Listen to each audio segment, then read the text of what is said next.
Hello, hello, how is everybody? I hope you're well wherever you are in the world, and if not, I hope we can provide a little bit of light entertainment for you. We'll see how it goes, hey?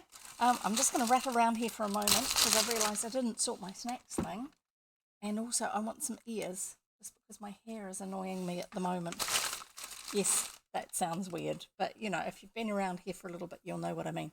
I want a hairband which has some ears on because it'll keep the hair from tickling the side of my face.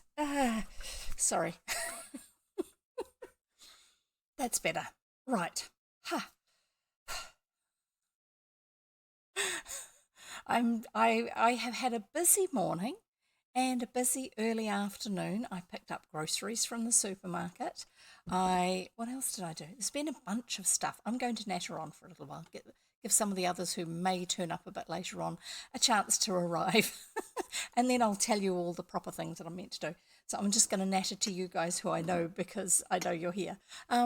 So I picked up the groceries from the supermarket and I still love click and collect. Oh, it does work. Yay. My captions thing.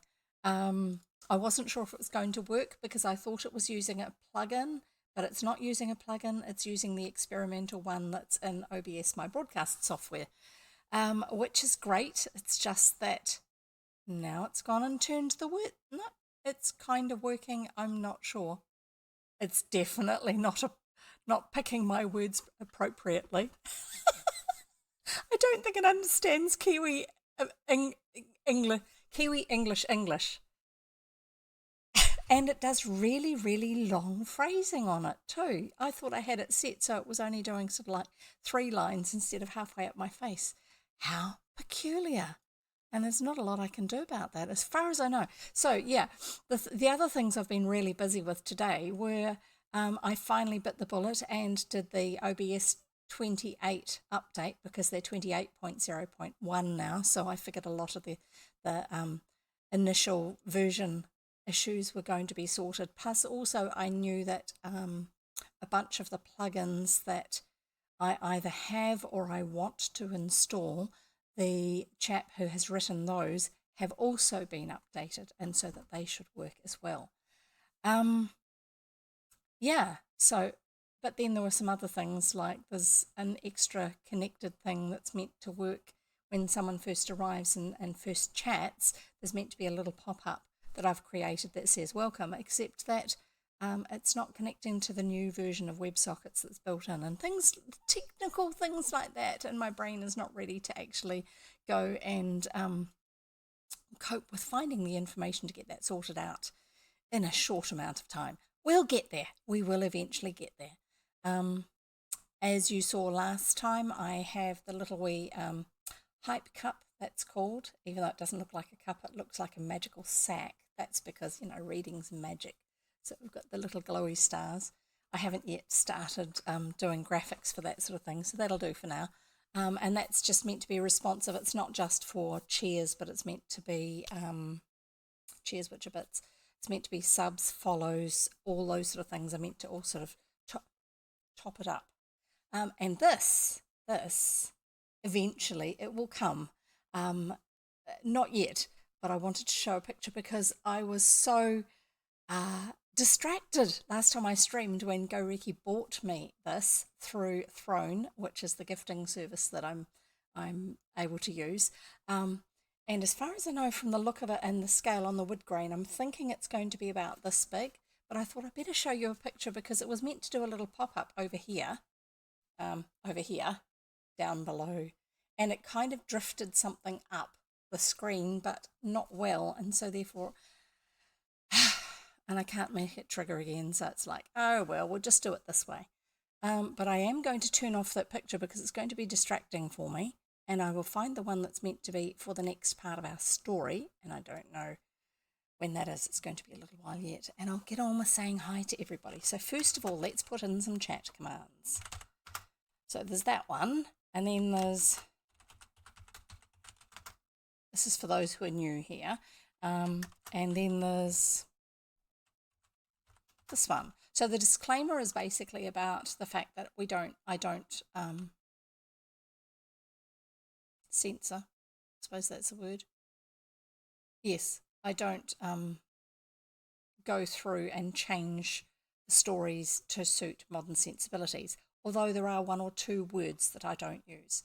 The second one, the third one actually, the 18 plus one, I love that little bear. That's cute, blue panda. Yay, that's very good.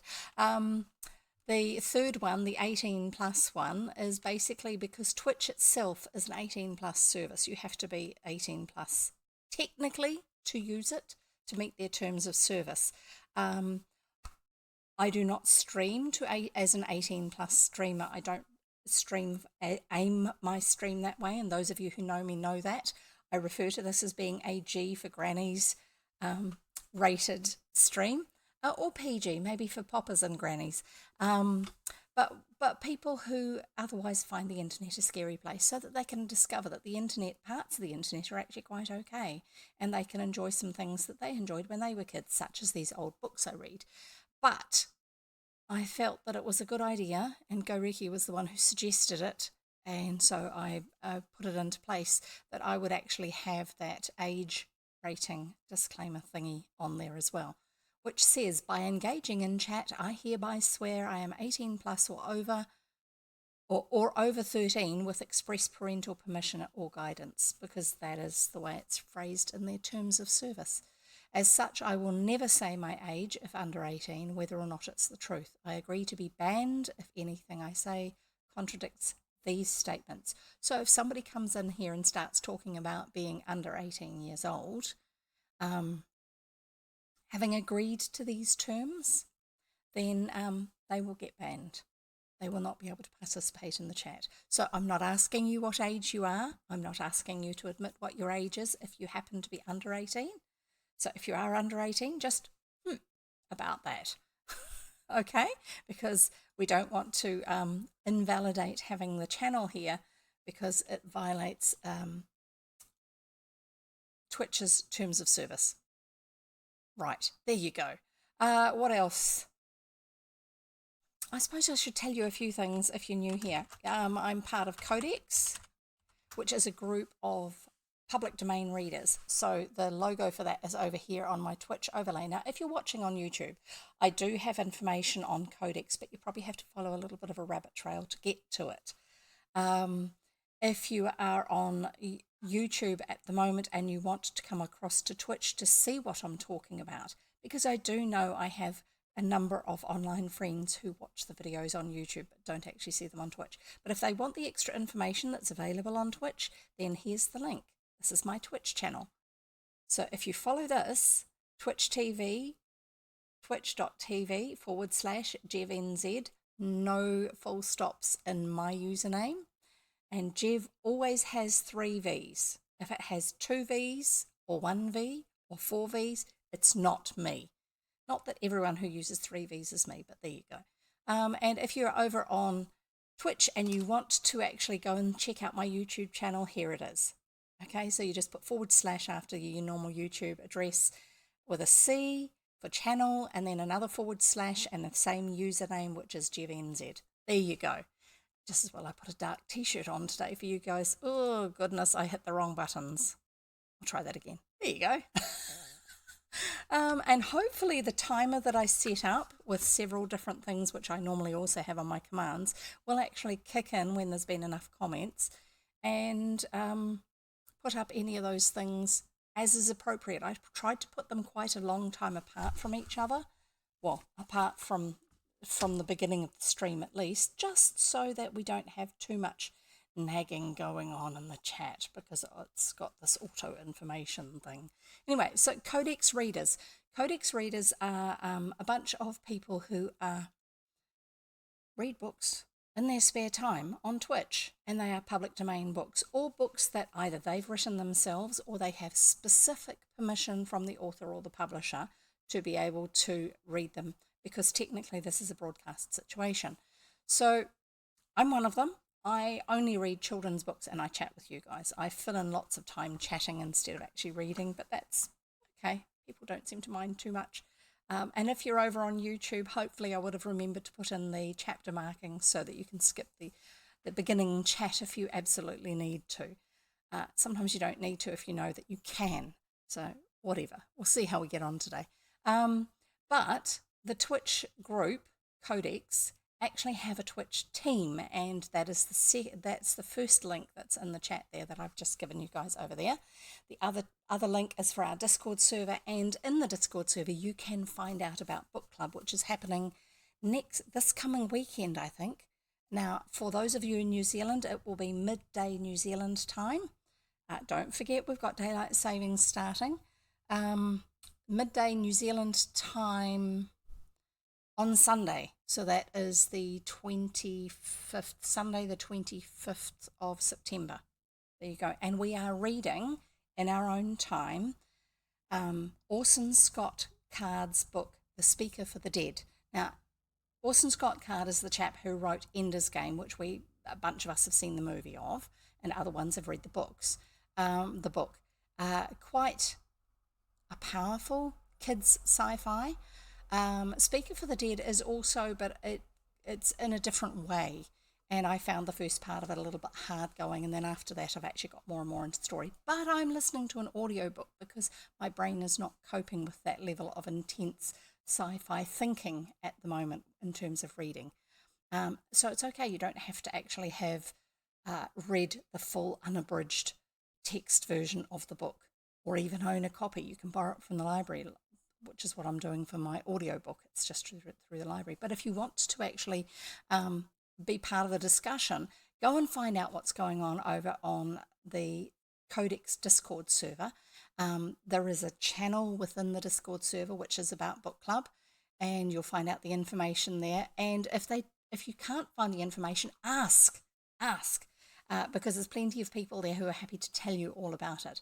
The initial rules that you'll be presented with that you have to agree to are actually initially intended for people who are going to become Codex readers. But even if you aren't going to become a Codex reader, just say yes, agree with them, and then get into discussion with people. We're in the middle of rewriting some of our rules at the moment so that we have rules for people who are not Codex readers, and then rules for people who are Codex readers, like the fact that we only read public domain books or ones that we have express permission to read. Just because as a group we don't want to support people who are doing something, technically broadcasting something they have no permission for, if it's when that's inappropriate. So that's what that's about. So yeah, and also if you follow the link to the Twitch team, you'll actually see who is currently live on Twitch, who is one of the Codex readers. Now, not all of our readers have filled in the details to join the official Codex Twitch team, but they're working on it. It'll come. Sorry, I'm just moving something because my soundbar isn't big enough for me to actually see it properly, and it's distracting because there's a slightly different layout on my OBS. I had to disconnect from Twitch and then reconnect, and then suddenly all the bits that were missing magically appeared except for one of them. And I got an error message on something too, so I've deleted that, and hopefully that will be sorted soon. Now, if you are distracted by the captions coming halfway up across my face while I'm reading, you should be able to, at your end, click on the video or hover your mouse over the video display, and it should show you. Oh my goodness, what on earth is that talking about?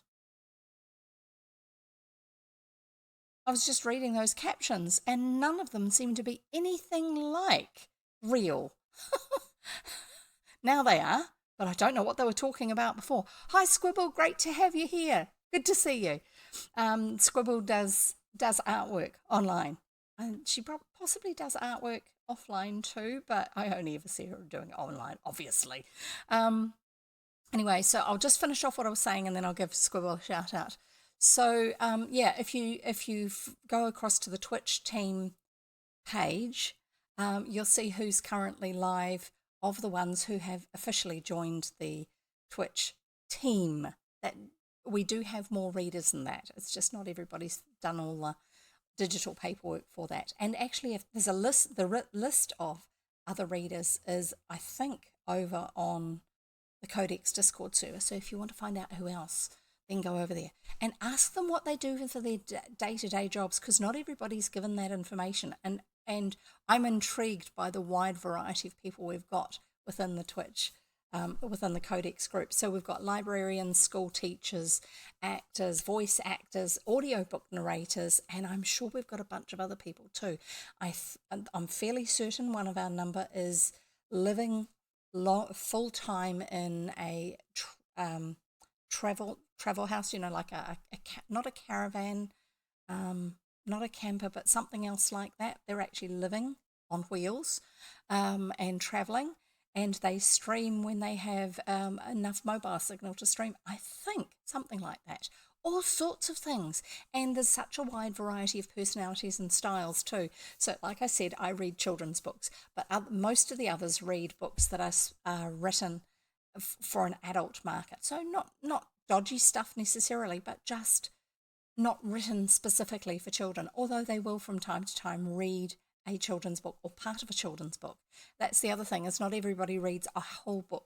Some of them will read a section of a book. But good to get to know them, give them a follow, all of that sort of stuff. They also do things like play games and do just chatting. I don't know if anyone else has done things like crafting and cooking streams. I know one of our number has at least has done a travel and outdoors stream or two, maybe a few. I don't know actually. Numbers wise, I don't actually know. But yeah, great bunch of people. So head on over there, join the Discord server, follow all the art all the time. Great, that's good to hear, Squibble. Follow the different members of Codex, and then you'll always have something to listen to. Some nice voices to just chill to. One of our readers has this beautiful, relaxed, casual reading style. And he has a whole range of different hats that he wears, and he has a lovely backdrop which has twinkle lights and fluffy things and bears and all all sorts of intriguing things. It's visual and auditory ASMR without being all the someone doing inappropriate things to their microphone type stuff. So yeah, no, it's really a lovely bunch of people, very diverse in lots of different ways. And if you come across anyone else who's a reader, who you think it might be worth, introducing them to us or us to them or something like that, by all means do. Now, I am going to give you a shout out here, Squibble, because you've been so quietly, patiently waiting, and I love the work that you do.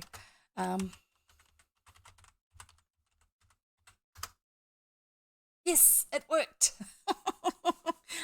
I'm always so delighted and surprised when it works.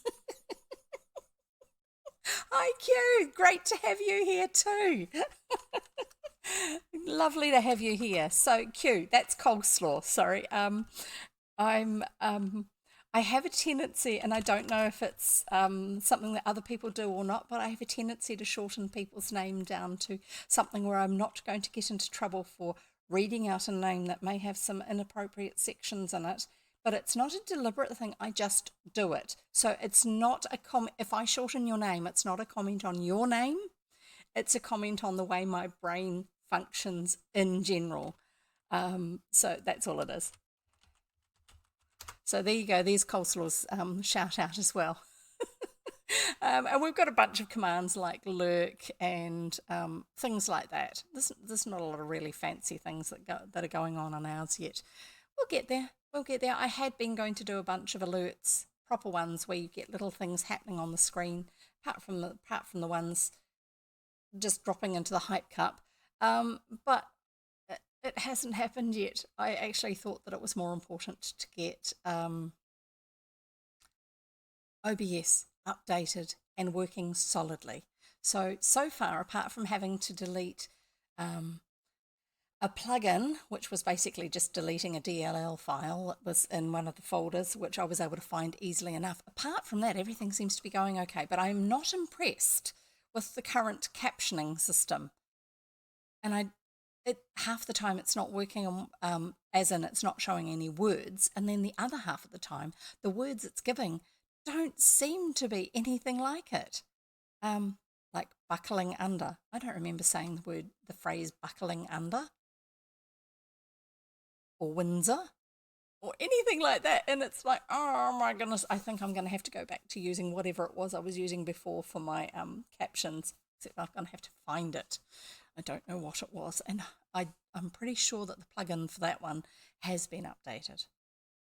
That was the one thing that was giving me an error message, was this particular DLL file for a plugin. Anyway, so I'm Jev. I read old children's books like these. I suppose I might as well introduce myself because I can't think of anything else to do at the moment. Here's a selection of old children's books at the moment, and yes, one of those does look like it's a ghost book, but it's not. This one's 100 years old. This one is 125 years old, and no, that's not why it's a ghost. That's my green screen being clever. Just hiding things behind my magic curtain. So I read old children's books. I grew up reading them. I thought for me, it was quite a normal thing to do. They were the books that were available, so they were the books I read. I mean, if you can find some decent books to read, you read them, especially if you love reading. So that's what I read. And I also realised that a lot of the way I understood the world was broader than most children my age, and part of that was to do with having family who lived overseas and being very aware of them, having travelled when I was 3, but also reading about other places that very obviously weren't where I was living. So reading about children living up in Scotland, and it was snowing, and there were these huge rocky hills and animals, types of birds and other animals that I had never come across before that were not common in New Zealand, but they were very common there. So it was very obviously, it was what I was reading about was proof of the fact that it was a different place. It wasn't just imaginary. The style of the book was a children's fiction. Sorry, that's me hitting my microphone with my hand. It was a children's fiction, but it wasn't a fantasy style fiction for it to be that out of place with reality. So it was normal for me. And I realized that it was, as I grew up, that it was a very, very powerful, strong thing that I had been given, this understanding of the world, because I had actually seen aspects of it in my imagination, aspects that others my own age had not. And I've since found out, because people have been researching it and all sorts of things like that the more fiction one reads, the greater one's ability to empathize and be considerate of other people around you. Not that people who don't read fiction can't do those things, no. But if you have somebody who isn't naturally empathetic, but they get involved with reading fiction that is fully immersive. And I'm not talking murder stories. I'm not talking slashes and all that sort of stuff. I'm talking about stuff where you get involved with the lives of the people that you're reading about in your mind, and you're wondering what's going to happen next, and terrible things happened because somebody disappeared, and then all the way it upset them, and then somebody else found out that actually no, they'd got amnesia or something like that, and then they were rescued and got another bump on the head, and they were all sorts of, even if it's absolute nonsense, because it's happening in your head, the words that the author has written are painting pictures inside your head. It actually changes the way that your brain functions in the areas where it processes these things. And the area, they've actually been watching brain scans when people are experiencing things, and also brain scans of people who are reading about experiences of things, especially fiction where it's immersive like that. And one of the really, really cool things that they have discovered is it triggers the same part of the brain, exactly the same part of the brain in the person who's reading the fiction as the person who's actually experiencing it. Not as intensely as someone who's physically experiencing those things, but it still functions in the same part of the brain. So it's creating fresh connections. It's strengthening connections that may already be there in there, but it's using your imagination to do so. So it makes a lot of sense that people become a lot more empathetic and all these other sorts of things when they read fiction. Yes. So what are you up to these days? You guys, come on, talk to me, and then I'll get on to my 3 tips. And no, I still haven't done the alert thingy or the command thingy or the emote thingy for my 3 tips. I don't know what I'm going to do for those. Please give me some ideas over in my Discord server, you guys. You know what sort of graphics I do. I would like to turn off those captions that are popping up on my thing, but I can't because it's just turn off the captions, okay? I'm not impressed with those. I just saw my face when I was looking across at that. No, definitely not impressed with that.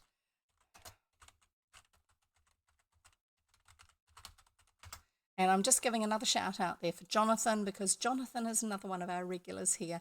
Jonathan reads historic documents, letters, court documents, all these other sorts of things, which are, I think, are just mind-blowingly impressive that he reads them. He's structuring an idea for, and I don't know how far through his process he is, and if it's a long-term idea or if it's just, I'm working on it, we're nearly there, or anything like that, because he keeps it fairly quiet. So he plays games as well, but he reads these things, and he often reads them online, which is really good, because sometimes when you're reading something out loud that's written in older English, sometimes it doesn't quite make sense.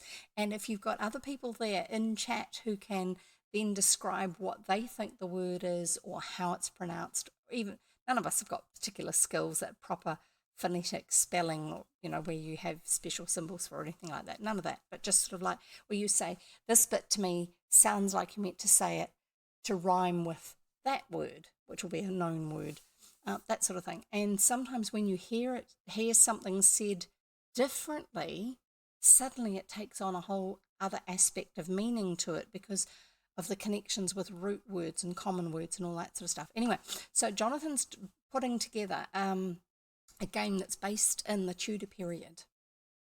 And so he's wanting it to be based out of real history. So he's reading all these documents to find out all sorts of details and information and events and everything to do with what was going on in the Tudor period. So the Tudor period started with Henry VIII and then came forward from there, and I can't remember when it finished. I didn't do history at school. Sorry about that. Anyway, and yeah, there is one more shout out I should give you guys.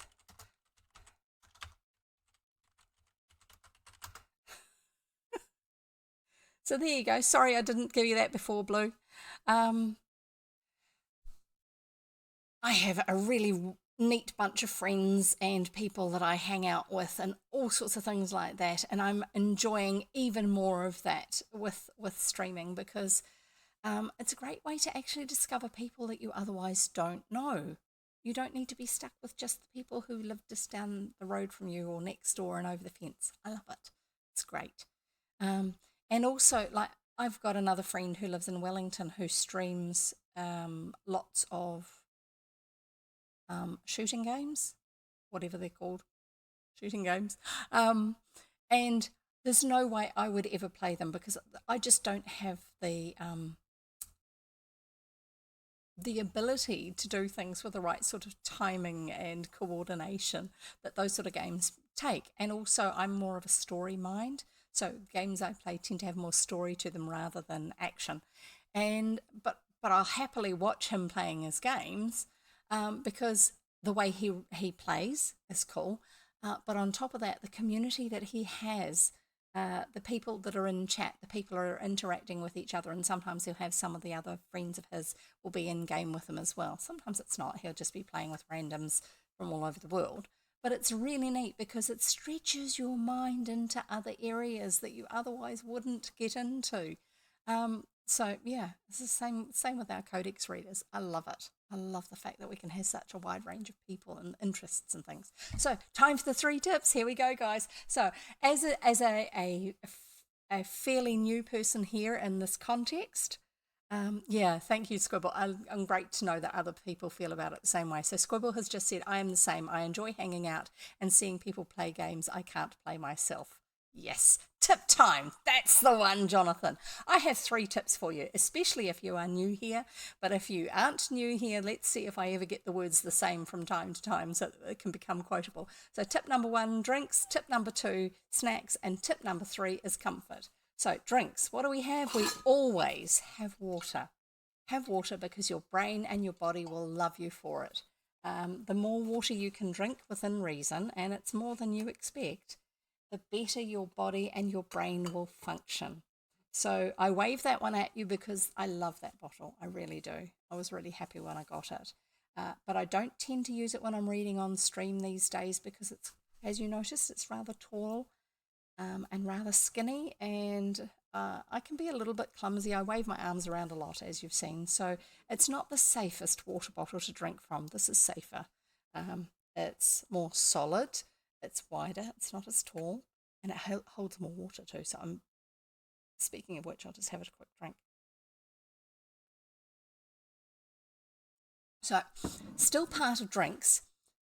If you've got water, great. But if you've also got something that's a favourite drink or something that you just happen to be enjoying at the moment, all the better. So I've got coffee, and today's coffee is a double shot flat white made on our little machine downstairs. So I'm not having to go and ask somebody in the family to go and make one for me because I've already done that, so that's good.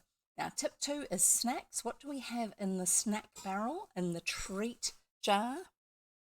Yes, I'll bring it up close for those of you who really want to see it.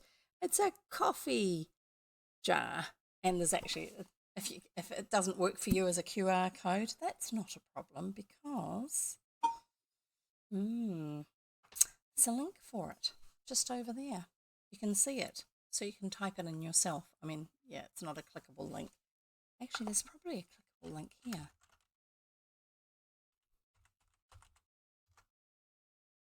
No, that one doesn't work. I don't know. I thought I had a command for it. Doesn't matter. We'll see what happens. Oh, look. It did a timer thing. Stream Elements gave my Discord link. Yay! You're welcome to come and join us over on Discord if you haven't already. It's really quiet. I used to say it was the quietest Discord in the world. It's not quite, but nearly. Oh, yep, here comes the next one. I tried to space them so they didn't all happen at exactly the same time either. I need to do something about that coffee link. Sorry about that. So snacks. I'm not going to be eating these ones today. These are my crackers that go with yummy cheese. I do have, same as last time, some licorice.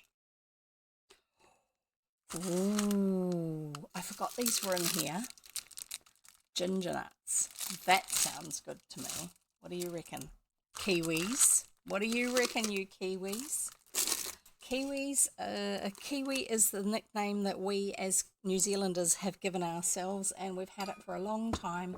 It's after our bird, our national bird, which is that slightly odd-looking thing. Do I have a picture of a kiwi? Ginger nuts, yes, that sounds good to me too. Kiwi, let's see if I've got a picture of a kiwi. I should have one handy, shouldn't I? It would make more sense.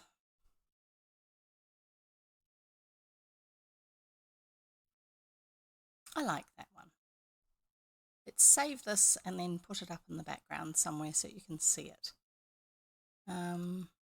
It's just going to take me a moment or two, but we'll get there. It's okay. Keep chatting. Keep chatting.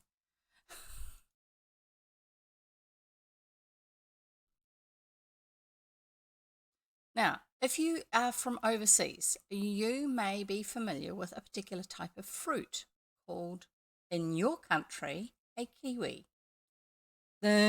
Wrong. I need one of those buzzers. They are not kiwis. They are kiwi fruit. That is their name, kiwi fruit. One word, Kiwifruit. Kiwi fruit. Because a kiwi is our national bird, and you do not want to be caught eating one of those. They are endangered. They are highly specialised. There is nothing quite like them anywhere else in the world unless it's in a zoo or somewhere in someone's private illegal collection. They are ground dwellers.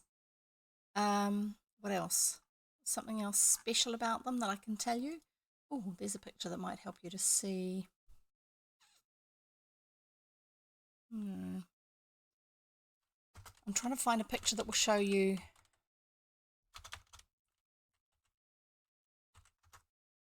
I'm trying to find a picture that will show you how big they are, but I want to find one that's with an adult kiwi bird so that it's more realistic. I do also want to get myself a soft toy kiwi that is a similar size, just because then I can show you that.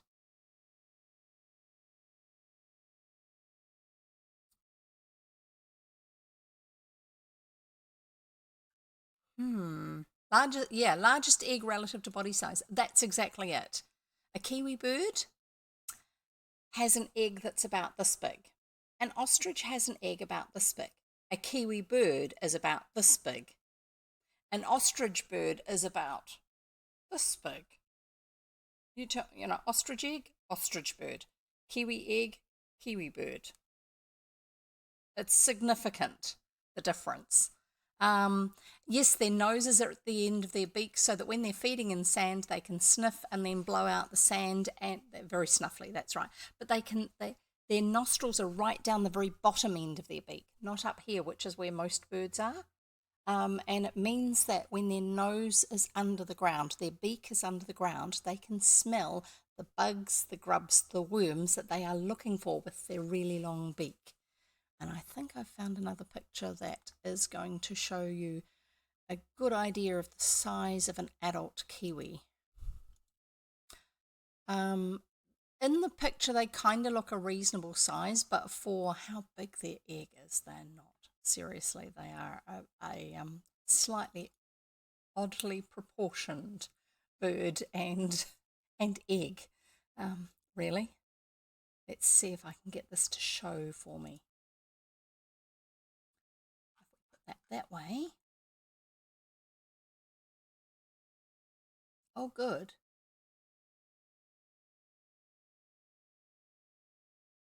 Let's see. Is that going to show? I need to change the size.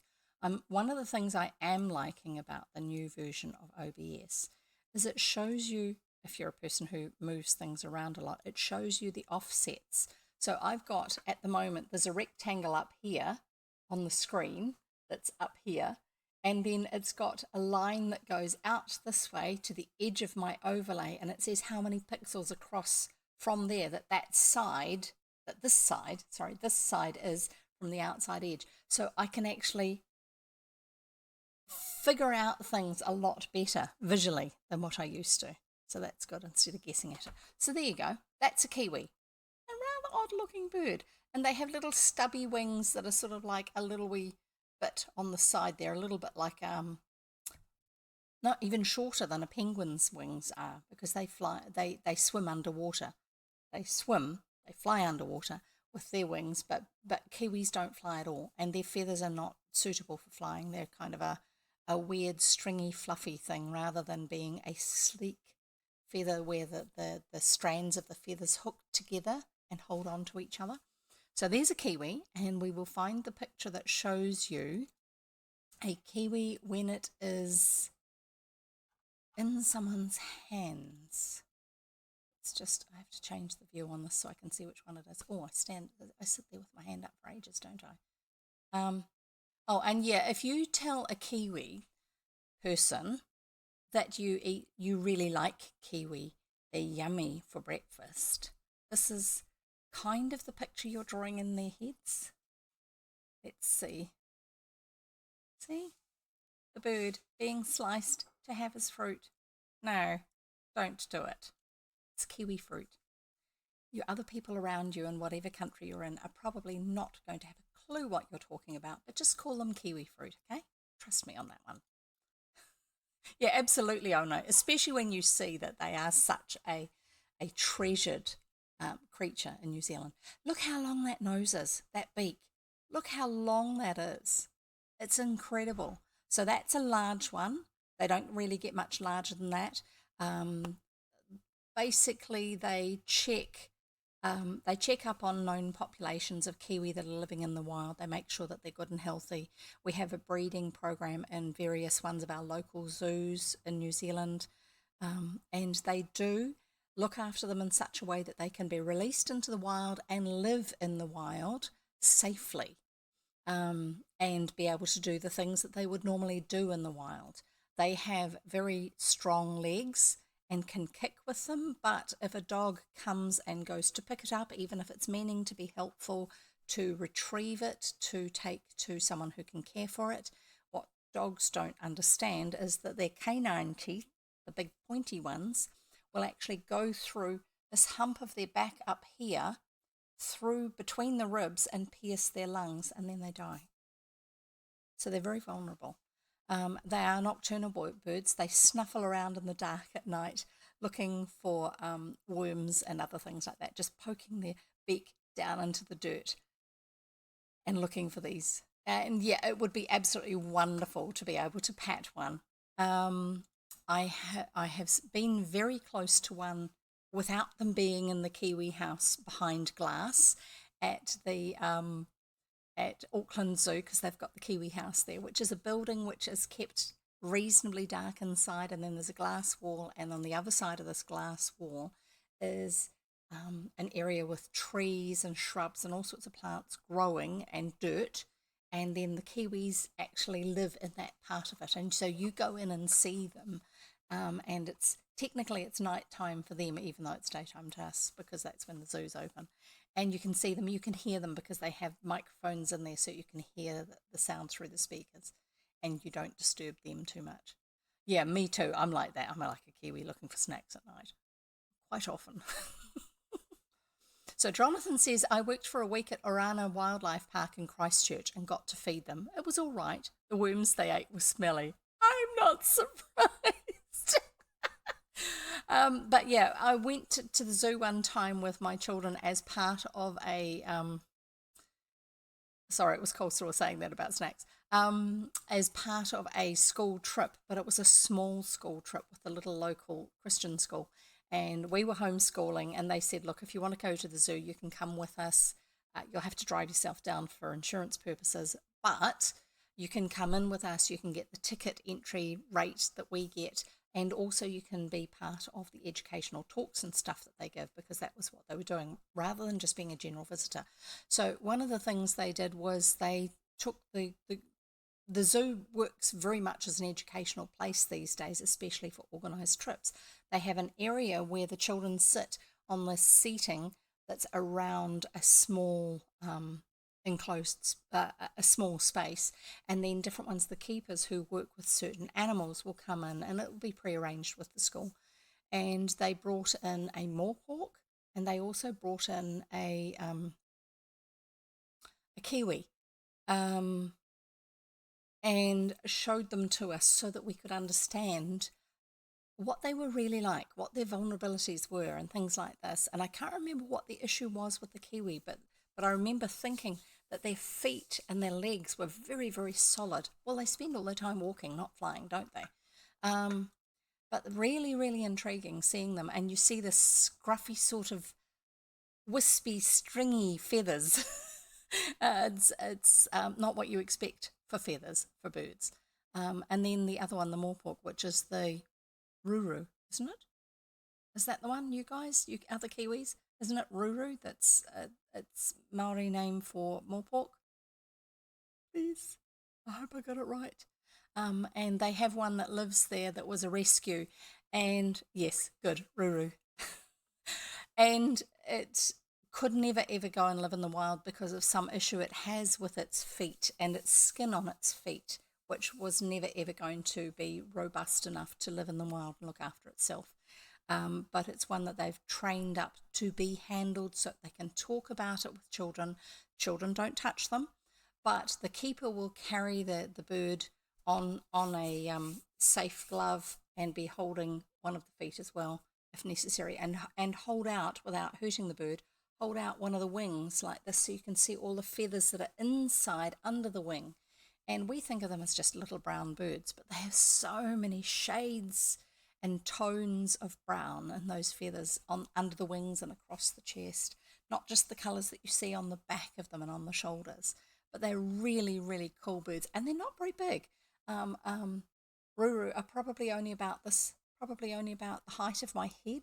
I have a rather large head face anyway. And they really are cool birds, and they're lovely. But yeah, if somebody who's never heard a moorpork or a ruru before will be like, what was that outside at night when they hear them in the trees near the house? They'll be like, meow, meow, meow, meow. There's the sort of sound that they make, and it's like, was weird. There's somebody outside trying to say something. I don't understand it. But no, it's these birds. It's one of the calls that they make to each other. Jonathan's saying, yeah, they were cool. The weka, though, not cool. I got bitten on the finger by a weka. I do understand that. Weka are a hard case. Weka are very hard case. Weka are related, kind of, to kiwi. Hang on. Our bird life in New Zealand is very brown. Probably because our bush is very brown.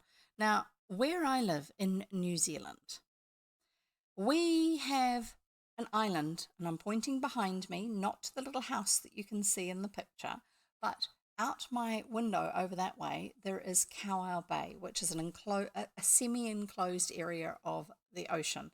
And across the other side of it, there's two peninsulas, one that goes this way and one that goes this way. And then there's an island on the other side. So you've got an opening between the peninsula and the island at one end and an opening between the peninsula and the island at the other end.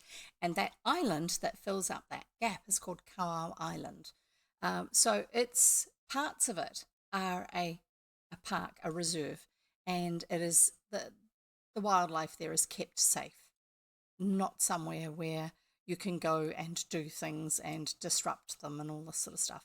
Sorry, I'm just trying to save this picture of the weka for you so I can show you.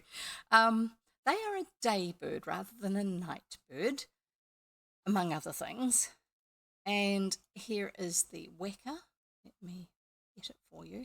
So they just live wild on the island. One of the few things that has done really well, aside from the introduced wallabies, which we have even exported back to Australia because they're really endangered over there, some of them. Anyway, so this is a weka, another ground-dwelling bird in New Zealand that is speckledy brown. These ones are not quite as wispy feathered as the kiwi. They've got a little tuft of feathers at the back for a tail, but you can see they've got pretty grunty legs. Hisses at the finger biter. Yes, go for it, Jonathan. Hiss at it all you like. But it's got a much, much shorter beak. It's a forager. It goes looking for food wherever it can find it. Unlike digging for food like the kiwi does, where it targets worms. So a kiwi will push its long beak right down into the dirt and smell around and grab it and then pull the worm out and then swallow it. A weka will go finding things. I think they eat bugs and all sorts of things, but they're very adaptive. So we used to go across to a bay on the south end of the island. Commonly, there were no houses in that part of the island. It was all just sort of like scrubby parkland. Some of it was privately owned, but there wasn't no one living there at that stage. And the weka were just living in the wild and the bushes and in the rushes and all this sort of stuff.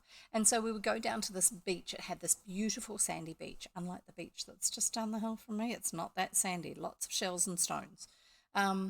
So we would go there for picnics and things. Special occasions, there'd be a big group, would all go over on a few little boats together and then we'd have a picnic. And so we're sitting down. The beach is beautiful and sandy, and then there's a bit of a clay bank, and then there's this grass with rushes around the edge. It wasn't swampy ground, but like paddock rushes where you get the like reeds sort of thing that grow about this tall or a little bit taller, thin in clusters. Anyway, and so somebody had put down a blanket and put their picnic on it, and we were all sitting around the edge of the blanket and eating various picnicky things. And then most of the others got up and went swimming or went collecting shells along the beach and all this sort of stuff. I'm sitting there on the edge of the blanket, and this weka pokes its head out from between the rushes, because the rushes were all growing like this. And you know how sometimes when you've got things growing in clusters, you get little archways in between them. This weka pokes its head out from between clusters of rushes and has a look around and then disappears back inside, and then pokes its head out and comes a little bit further out and then disappears back inside this tunnel between the rushes. And then it came out again, and it decided that it was going to take our picnic with it because it would have lots of food to eat whenever it wanted. So it grabbed the edge of the blanket and starts with its beak, with that beak, it grabbed the edge of the blanket with its beak and starts trying to pull the blanket back in through the rushes with the food and things on it. It was absolutely hilarious. And it was because I was the only one who was sitting right there that it even tried to do that. If there were more people close by, it would have been a lot more cautious. They're very cautious, but they are incredibly bold as well. They will not let you get near them, and yet they'll come running right past you, like this far away from you. And it's like, oh, what was that sort of thing? But this bird was trying to steal the picnic. It was so funny. I don't think the chicken bones would have been a good idea for the bird.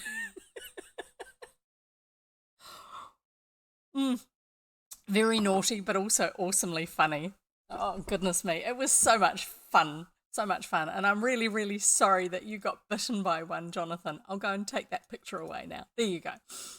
So we've successfully filled in lots of time. Not that I was trying to fill in time, but just that's the way sometimes things go. That's okay. Oh, my goodness. It was ridiculous. It really was. Oh. Anyway, I'm going to carry on with reading the story. That's probably a good idea. I was trying to think. I did my 3. No, I didn't do all 3 tips. I did 2 of the 3 tips. I got to snacks, and then we got on to birds, New Zealand birds, especially kiwis. That's got us started. I do have some other biscuits. Have you got these in any of your illustrations yet, Scribble?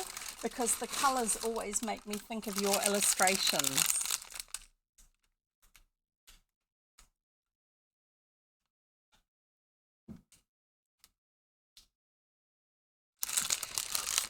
Griffin's, I know it says Cookie Bear, that's just a branding because they're kids' biscuits. Kids' biscuits? Since when do we gender or age biscuits? Anyway, I bet you did. I can imagine that you would have sculpted them. So, hundreds and thousands. If you are from anywhere other than New Zealand or Australia, yes, this is going to be noisy. The new version of ASMR. It's a little bit stressful. Hundreds and thousands in New Zealand or Australia are what are called... What are they called? My brain's gone blank. I did this with somebody's name earlier on today. Anyway, these things, the little dots with colours on. I'll see if I can get it to go a little bit more focused. Come on, focus. Wake up. Anyway, coloured dots that you put on top of icing and things like that. Sprinkles, yeah, they're a type of sprinkles. I know when we were in England, most of the ones I saw were the little stick type ones. They're the same sort of diameter as these, but these are dots, little round balls in all sorts of colours. And so hundreds and thousands biscuits it's if you look at the back, that's a round wine, isn't it? That pattern, isn't that a round wine biscuit? Come on, Kiwis, you know. Is that a round wine, a super wine, or a vanilla wine? It's not a super wine. Might be a vanilla wine. Why do we have biscuits that are called round wine, vanilla wine, and super wine? Why is that even a thing? I don't know. They're really plain biscuits. They're thin, and that's why they're called biscuits in New Zealand, not cookies. And then it's got this pale pink icing, and then it's got these hundreds and thousands sprinkled into the icing and put on thick. When the icing is soft enough, it's kind of it's not really icing. It's like a cross between icing and coloured white chocolate type thing. And then they're put on when it's soft enough that they sink into it and they stick. And they're somehow very yummy and satisfying. I don't know why, they just are. So I have hundreds and thousands biscuits, which are actually a basis of hundreds and thousands cake topping. That's what and fairy bread is made from hundreds and thousands. I have talked about this other rattle. You should recognise your rattles. Which biscuits are these? We should have a test. in between chapters puzzle. So the other biscuits, there you go. So I've got our ginger nuts and our hundreds and thousands. And somebody was talking about ginger crisps or ginger thins one time and asking if they were the same. They're similar, but as you can see, ginger nuts are actually thicker than typical biscuits in New Zealand. These are quite a lot more solid, quite thicker. I wonder if I can get Joel to go and get me the jar of hundreds and thousands. I've got a jar of them. It's huge. I'll ask him. So just a moment.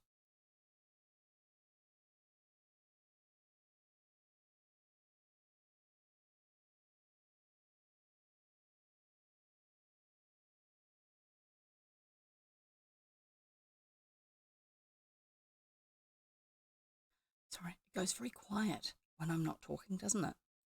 The jar, not here, of instead of is. My phone really doesn't know what I'm trying to say, does it? I'm going to have to find some way to turn off that captioning system and find a better one, because that is really annoying me, how inaccurate it is compared with what I was using before. And it has so many stops and starts in it. Anyway, we're getting there. He's getting them, I can tell. I can hear. No metal work tonight. Metal work. Metal work? For you or for me? Oh, yeah, metalwork on the roof. That's right. They're not stomping around on the roof tonight. They finished what they were doing. We had a leak around the base of our chimney, and the chap who's the plumber, who also does chimneys and stuff like that for some places, he took the chimney sleeve off, the outer layer of the chimney, because it's a metal chimney, took it off and made sure that was all in order, and then put a rubberized coating that goes around the base of it and then fits it to another rubberized piece that's on the actual roof, and then those two are rubber welded together. These are hundreds and thousands. That is a big jar of hundreds and thousands.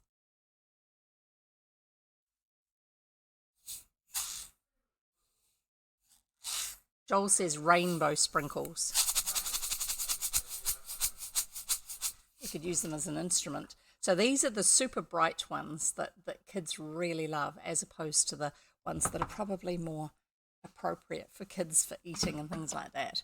So yeah, that's a lot. I got those as a caterer's supply item one time, mainly because I thought, I could do with some hundreds and thousands, and the price on them was ridiculously cheap for how many they were. I'm sorry, Squibble. I wish I could pass you one of my hundreds and thousands through the camera. Take a bite while you're there. We've got 2 of our 3 tips done. We're getting there. So we've got Scrabbles at the screen. Yeah, absolutely. There you go. Comfort. Get yourself somewhere comfortable to sit, because if we do read for a while, you want to be comfortable. Oh, wonderful, Jonathan. Good on you. He's found some hundreds and thousands themed earrings. Fantastic. That's great. Lovely to hear it. I'm going to get this ready so that if I get to the picture, I can show it to you. The picture for the story. Anyway, here we go. Some of you have arrived afterwards. I was going to show you guys I'm just trying to remember where it is. Sorry. I showed some of you, just finding it on my computer now. I showed some of you the gift that Goriki bought for me, which hasn't come yet. It will take a little while, just because there's a whole lot of ins and outs of how that works. And because it didn't pop up properly on the stream last time, because I had the thing too small, I wanted to show it to you guys. So when I very first got started, I had it showing as a picture behind me. And so what I want to do, I hope I did bother. Okay, I changed the wrong picture. I'll change the right one this time. Oh, we'll get there. We'll get there. Honestly, some days, at least kind of, I'm doing words okay at the moment. We'll see how we go. Right, now let's make this. No, come back. Why is it that it does that? I think it's which direction I'm stretching it in. It likes it in one direction but not the other. So here you go. This is the item that Goriki bought for me through Throne. It's a crystal weather station. What it is, it's got this, it's clear, it's probably plastic, I'm going to say, not glass, in the shape of a cloud. And then it has a liquid inside it that, according to, I think it's a combination of atmospheric pressure and temperature, parts of it crystallize and parts of it go cloudy. It's got an airy patch up the top.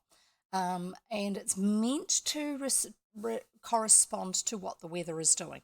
Now, whether it does or not, that doesn't matter. I don't really care. It's quite a cool idea. So that's why I stuck it on my wish list, not expecting anyone to get it for me.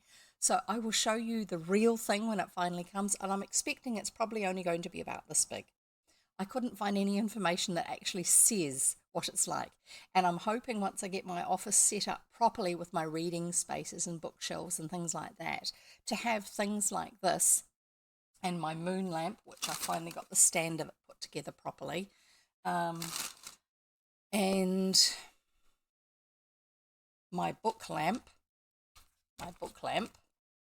all set up around me in different spaces, and maybe just sort of have a secondary camera that just sort of dwells on a little collection of bits and pieces, because I've got lots of little old bits and pieces from grandparents and parents and great-grandparents and uncles and great-uncles that travelled overseas and all sorts of things like that. And so I thought it would be really cool to actually be able to just have a little few bits and pieces around. And so I thought with that one, even if it doesn't show up well as changing very much, because I don't know if our weather changes in the way that responds to well in New Zealand, I would still like to put a light behind it so it just sort of shows it off well, because I think it's quite cool. And I want to also do a story transition for my camera that uses this, and I'm trying to get it so it's in the right place. So the transition will go like this. So we'll be in this scene. This is tech talk for OBS users. So we'll be in this scene like this, and then we'll go across like this. The pages of the book will turn, and as it comes back this way, you'll be in the other scene. How's that for a cool idea? Except that hopefully, because it'll be a video, let's try that again. Come back, come back, come back. There you go. That's me. I thought that would be a cool way to do it, but I have to video it somehow. And then actually just sort of whatever. At least I've got some ideas of things that I'm working on eventually, and I'm writing them down. And it's always good for keeping your brain going when you've got ideas. Keep your brain active. Give yourself something to think about, something to work out. It's been wonderful doing this streaming journey just because I've enjoyed learning things along the way. That's why I was sort of moaning quietly to Squibble this morning when she was streaming about the fact that I've got a really cool little graphics tablet with a pen, graphics tablet pen, and they're meant to be quite a good one, the little one I've got. But because I haven't done enough art stuff normally, I'm having a hard time figuring out how I'm going to do anything enough to actually learn how to use it properly. Usually I need to have a project to work on to learn something, so that's how anything I've learned how to do in Photoshop, it's because I've had something I wanted to do, and it was a simple enough something that I could look it up, try something, look something else up, try that, and just keep doing it over and over and over again and get better and better and better at it. And I actually think that for what I do, I've actually done quite well. So this is not a brag. This is just, I use points, redemption points, to get my Wacom Intuos graphics tablet. And eventually I will get there. Yes, it takes a long time, but you do get there eventually in the end. That's exactly, sorry, now I need to try and get it back where it lives so it doesn't get damaged. Eventually I'll get there. So yeah, that's my thinking, is I will eventually get there. It's like I've learnt how to use OBS, and I'm gradually adding extra bits and pieces to it rather than just having it static, not changing anything. Right, let's get on with the story. I think we've talked long enough. Ooh, that was going to start ages ago. Oh dear. We'll get there. We'll get there. It's all right. Right. I need to unlock this. I actually did before, and then I kept it awake, and then I finally forgot, and it went to sleep. So, here we go. Story time. A Terrible Tomboy by Angela Brazel. Angela Brazel. Yeah, I'm going to interrupt myself again.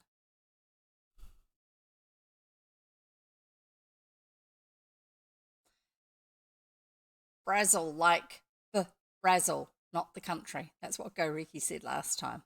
Absolutely. Absolutely. So there you go. Get that one out of the way. I probably need to save that bit of chat so I can use it again. Right. So this is A Terrible Tomboy by Angela Brazel, and this is chapter 13, The Smuggler's Cave. Ooh, that sounds intriguing. I thought I bumped something. Sorry about that. That sounds intriguing. The Smuggler's Cave. Beginning of chapter poem or verse or something. Dark and dank were where the toad doth creep, and the dusk-loving bat haunts the shadows deep. There. Intriguing. Great was the excitement in the family at the news of Aunt Helen's engagement, and equal were the lamentations when it became known that instead of settling down near them as a pleasant and desirable uncle, Mr. Neville intended to carry his bride back with him to India as soon as matters could possibly be arranged. But Aunt Helen's part of the family. For he held a high position under government in an outlying province and could only be spared on short leave. This is back in the days when the British were in charge in India, and hadn't really left wholesale at that stage. India hadn't become independent as a nation. Poor Aunt Helen was torn in two between the lover of her youth and the children of her adoption.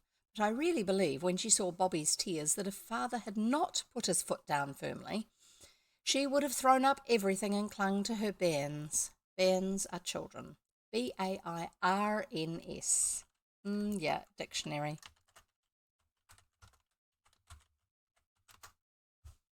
And if you're Scottish, it's bairns. With a bairns. Bairn, a child or baby. Yeah, that's the definition is singular. The word I wrote is plural. Sorry. Still getting the hang of it. Right. As it was, blah, blah, blah, blah, blah. Let's try the words again. As it was, the house seemed entirely upset. Miss Jones, the village dressmaker, was installed in the Rose parlour and appeared to be stitching morning, noon and night. The postman's bag was quite heavy with patterns and catalogues of Indian outfits. She's going to have clothing appropriate for living in India because it's so much hotter and drier than when it's not the rainy season.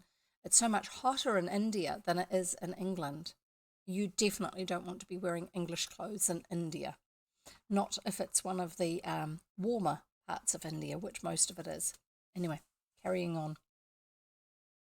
While distant relations and old acquaintances who had neglected the Abbey for years kept Nancy in a state of perpetual agitation by turning up suddenly to pay congratulatory calls. Nancy the housekeeper. Or the cook, one of those. If they'd only sent a letter to say they'd be coming, she complained, one would have a chance to be ready for 'em. But old Mrs. Osborne arrived on Monday with me in the midst of my washing and never a bit of cake in the house. And there was Squire Henley and his lady on churning day. And I had to leave the butter half made to bring in tea. And 10 to 1 there'll be someone more on Friday when I'm cleaning my kitchens.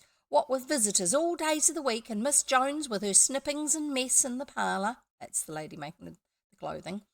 I, for one, shall be glad when the wedding's over, though how the house is to go on without Miss Varner's goodness knows only. Sorry, goodness only knows. Peggy and Bobby liked the fun of the preparations, though they crept out of the way of the visitors as much as possible. I understand that one. For to be shown up in the drawing, for to be shown up in the drawing room involved an amount of dressing and tidying which did not fit in at all with their ideas of holiday entertainment or even enjoyment. Sorry, said the wrong word, so we corrected it. And they much preferred a picnic tea in the orchard with Rollo and the rabbits for company to the more select charms of the best china and the stately patronage of the neighbouring dowagers. A dowager. Go on, let's do the word. Oopsie.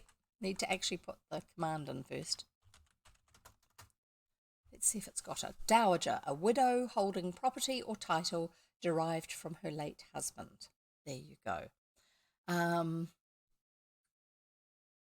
It kind of gets used to mean widow these days if it's ever used, but it's actually someone who has authority and position with it. It's not just someone who's a widow, a woman who's a widow. Anyway,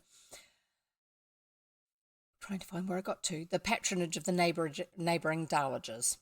Lillian was busy trying to grow up suddenly and be ready to take Aunt Helen's place, for she was old enough now to realise how much responsibility would rest with her when she must manage the reins of the household alone, and she was determined that father should feel as little discomfort as possible from the change. Don't forget, she's, I think, 5 years older than Peggy, and I don't know how much older than Bobby. So it's quite a big difference. She's probably really feeling it now. So the younger ones were left more than ever to their own devices to amuse themselves as they liked and to get into mischief or not according to the whim of the moment. I am afraid if there was any mischief in the case, the blame generally rested with Peggy, for it was her enterprising mind which planned out the schemes of enjoyment. It was certainly Peggy who suggested sitting on the top of the haystack and making it sway backwards and forwards like a swing, a delightful sensation while it lasted, but which ended suddenly in the collapse of the whole top of the stack, much to father's wrath. I can totally understand father being wrathful about that. Let's have a look at what a haystack actually looked like. So I get the feeling that most of us would know what a haystack actually looks like, but haystacks, what they actually look like and what we think they look like can be a little bit different. And also we don't really see them these days because they don't make haystacks the way they used to. Here's a picture. Let's see if I can use that one.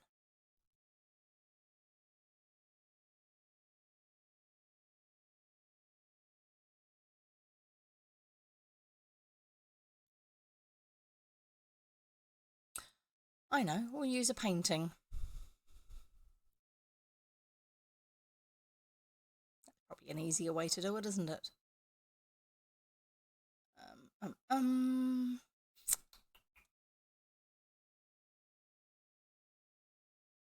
Yeah, I know. I should have this already. I don't pre-read, you know that. And the reason I don't pre-read is because I don't want to spoil the story when it comes time to actually reading it to you, for me to be bored with the story. I had some various books over the years that I was reading to my children when they were little, and because I was interested in them, I carried on reading when the children decided that they wanted to go off and do some other things. And then, of course, we didn't actually read any more of the book, did we? Because reading it a second time is a bit boring when you've only just read it. So it's like, no, not going to jump ahead in this. That way I'm not going to be distracted from the actual story. Here we go. This is an old-fashioned haystack.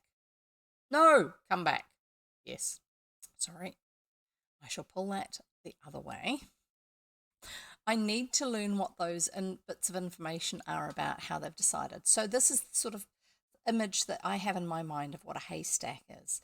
Now, I don't think they necessarily looked as neat around the sides as this, but it's basically you put the hay around a central stick or something like this and you keep stacking it up. But because the central bits are all overlapping, it goes more and more like that as you go up with the layers. And then you have the layer over the top effectively is sacrificial. Sometimes it would be modern usage, they would actually put a plastic cover over it, like one of those fused plastic woven things, just to keep the water out of it. If it was a longer term storage, it would have a roof, effectively, a thatched roof over it of straw. But then you've got to remember to put it back on when you've taken out the hay that you want to feed the animals. So not necessarily actually done that way. Often the haystacks are a lot more loose than that, not as formal, not as tidy as that. Anyway, we'll carry on with the story. So I can see, yeah, it would have been quite fun once they'd got up on top of it, because it's just the hay all stacked in this big round shape. It would have a little bit of give into it in it, and they'd be doing this on it. They'd be swaying backwards and forwards, and then it would collapse because that happens. Right. The haystack. It ended suddenly in the collapse of the whole top of the stack, much to Father's wrath, for it took David a couple of hours to repair the damage and certainly did not sweeten the old man's already crusty temper. It was also Peggy's most inopportune time to ride the brown cow round the pasture on the very afternoon that Mrs. Davenport was paying a stiff call in the drawing room. Very proper. She gave Bobby a leg up. This is Peggy, not Mrs. Davenport, okay?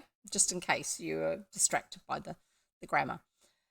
Peggy gave Bobby a leg up onto Brindle's broad back and had just succeeded in scrambling inelegantly behind him when the astonished quadruped paused in her task of cropping the succulent grass and buttercups, and realizing that something unusual was oppressing her, fled in mad career over the meadow, with the delighted children clinging desperately to her horns, which is okay until she puts her head down. "Hoopla, yoicks, tally-ho, I believe she'll take the fence," shouted Peggy in anything but a quiet and young lady-like tone of voice. "Gee up, let her go, hooray!" yelled Bobby, striking such a whack on Brindle's heaving side that she settled the matter by suddenly lying down to roll and depositing her encumbrances in the miry ditch.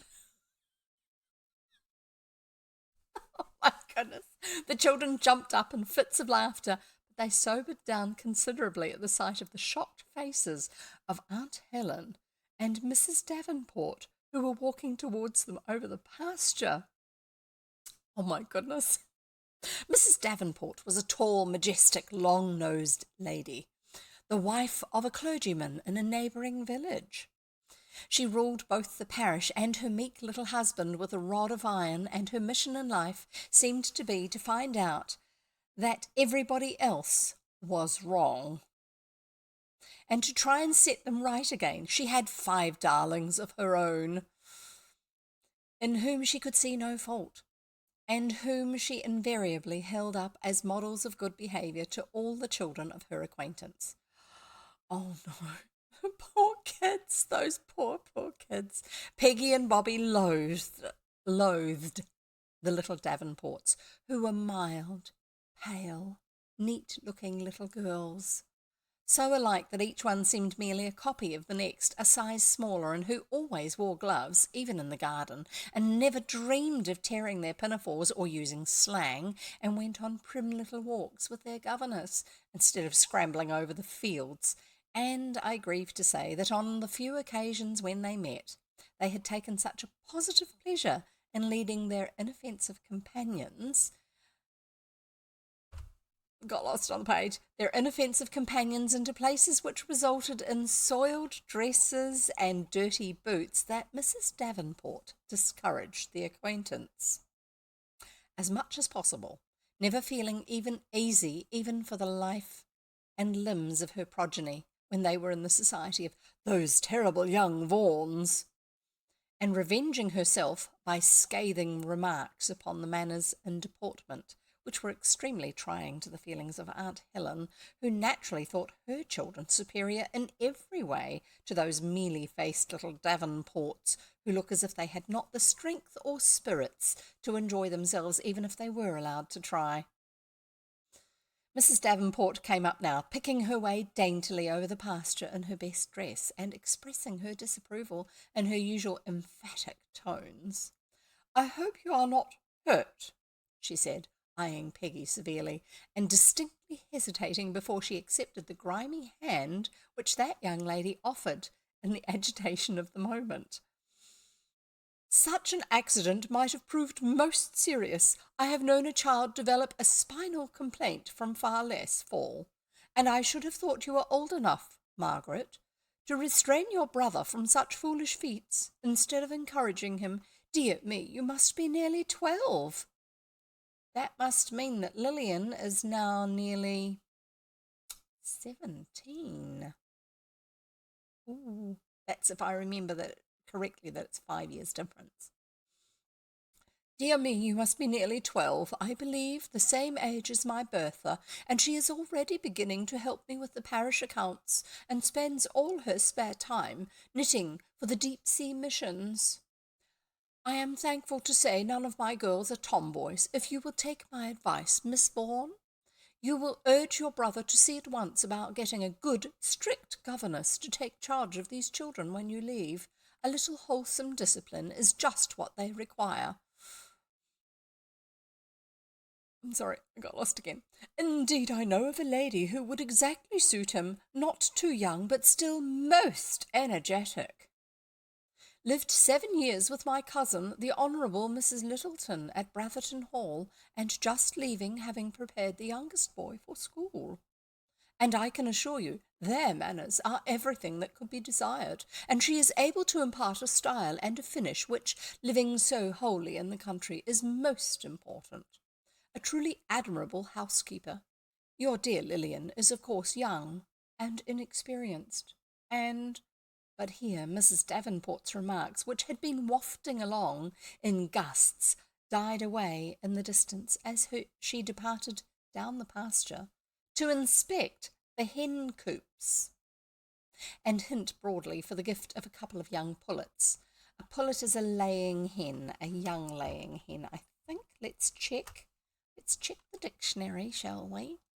Yes, gosh, how boring. Absolutely. You really want something to happen to her, or at least her children. Maybe it will. Please. Let's see if it's got pullet. Pullet, a young hen, especially one less than a year old. So pre-laying. A pullet being a hen that has grown from being a chick into a hen but hasn't yet started laying eggs, because they usually start about 1 year old. There you go. Oh dear. Where do we get to? Where's the word pullet? There it is. And hint broadly for the gift of a couple of young pullets. For yours are such an excellent breed, my dear Miss Vaughan, and such capital winter layers.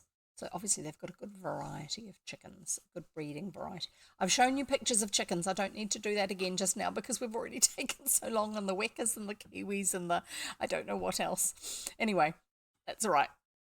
Much as I love chickens. I shall be only too delighted to add them to my stock, since you are so kind as to offer them, though really I am afraid you will think I never come to the Abbey without taking something away with me. That would be pretty accurate in my estimation. Which was exactly what Aunt Helen did think, though she was too polite to say so, for Mrs. Davenport was well known to have an extreme partiality for presents, perhaps considering them as only her due in exchange for so much good advice. The children looked at one another with rather long faces. I had no idea she was here, said Bobby in an awestruck whisper, or we would have run away to the orchard. You don't think father would really be likely to get us that governess, do you? The horrible possibility of the lady, still energetic though no longer young, and evidently capable of so much in the way of discipline, quite casting a gloom over his youthful spirits. I'm hoping that her services would cost too much for them, and that will be their way of not having her. No, no, Peggy said hurriedly. He can't afford it. I should just read. He can't afford it. That's one comfort in not being well off, at any rate. And you know he said Lillian was to do the housekeeping. Oh, I don't think he would like that kind of a governess any better than we should ourselves. Privately hoping that father's notions of self-sacrifice would not make him see fit to inflict so great a penance on himself and his family. She's trying to reassure Bobby, but she's not absolutely certain. I can understand. But the very idea that such a course had evidently been suggested made the children uneasy and kept them for several days at a pitch of sedate behaviour calculated to calm down Aunt Helen's possible fears for their future welfare, and to render unnecessary the criticism of the most faithful and interfering of friends. Perhaps it was the natural reaction arising from this very unwanted state of affairs, or merely the desire to keep as much as possible out of the way of afternoon callers, that put it into Peggy's head one close, sultry afternoon that they should go and explore a cave which lay on the river at no great distance from the Abbey meadows. That such a cave existed, the children knew well, for Joe, that's the farmyard, the guy who works on the farm with father, for Joe had once been inside and had told them wonderful stories of smugglers in bygone days, and of kegs of brandy and bales of silk and lace and boxes of tea and tobacco which were still supposed to be hidden in its depths, only waiting for some enterprising spirit to discover their hiding place and bring them to light. Hidden treasure! Ho, smugglers! And I don't see why we shouldn't find them as well as anybody else, said Peggy with enthusiasm. Just think of yards and yards of silk as stiff as paper. The thicker it is, the stiffer it is, rather than the really soft, wafty stuff. As stiff as paper, and old French lace all yellow with age. We shouldn't care about the brandy, but Father and David would like the tobacco, and Mrs. Davis and old Ephraim should have some of the tea, and we might find money too. Smugglers always had bags of money, spade guineas, you know, and Spanish doubloons and all those kinds of things you read about in books. Spade guineas. Spade guineas were a particular coin. A guinea is a particular type of coin, and a spade guinea was one. The value of a guinea was the same, didn't matter when it was. It had a set value, right? It's like a $1 note is a $1 note. It doesn't matter what picture is on it, which design era it's from. That's a very good point, actually. Sorry, this is an aside. I know. I'm just going to have a quick look because I had a thought about something to do with that. A spade guinea was called a spade guinea because it had on one side a picture of a shield, a heraldic shield. I think it's heraldic. And the era that it was from, no, not those ones. The era that it was from, it would have been probably the insignia or whatever the technical term is for it, of whoever the ruling king was at the time that it was minted. And the reason it was called a spade guinea is because the heraldic shield that it was based on looked like a spade, the shape of it, because they would be used and used and used and used, and the more that they were used, the more that the pattern on the surface would get worn out. So I'm just trying to find something here that would be appropriate to show you that would be of interest. I'm looking at my coins in my purse. Oh, look, there's a kiwi. I don't know how well this is going to show up. So, let's see. I'll try and get it so it doesn't see me. There. Come on, that's it. So that's a New Zealand $1 coin, and it's got a picture of a kiwi on it. Yes. Go on. Do it again. You did it before. Okay, that'll do. So the more that these are used, the more that surface gets rubbed against other metal coins in your bag, in your purse, in your little pouch of coins. And the more it happens like that, no, it doesn't start a fire, The more that happens, the more the metal gets worn off and it gets more and more smooth, and it's only the big details, not the small details, that show up. So if this one got worn, you wouldn't see the details of, I'm trying to get it so it'll, come on, focus again. Come on, come on. I can't do it. On this one, I'm short-sighted so I can see it. On this one, I can see little wee scratchy marks that were a part of the moulding that to imply the shape of the fact that it's got feathers that are in a particular direction on it for the texturing. So the more this gets used, the less you'll see those feather marks, but you'll still basically see the shape of the kiwi. I would imagine that after a while, even that would be worn down. So it wouldn't, unless you were a New Zealander and you knew the coin at the time, like if this was like 50 or 100 years in the future, you wouldn't, and were not a New Zealander, you wouldn't necessarily realise that was a kiwi. It would just look like a, let's turn it around, see if we can come up with some other thing that could be.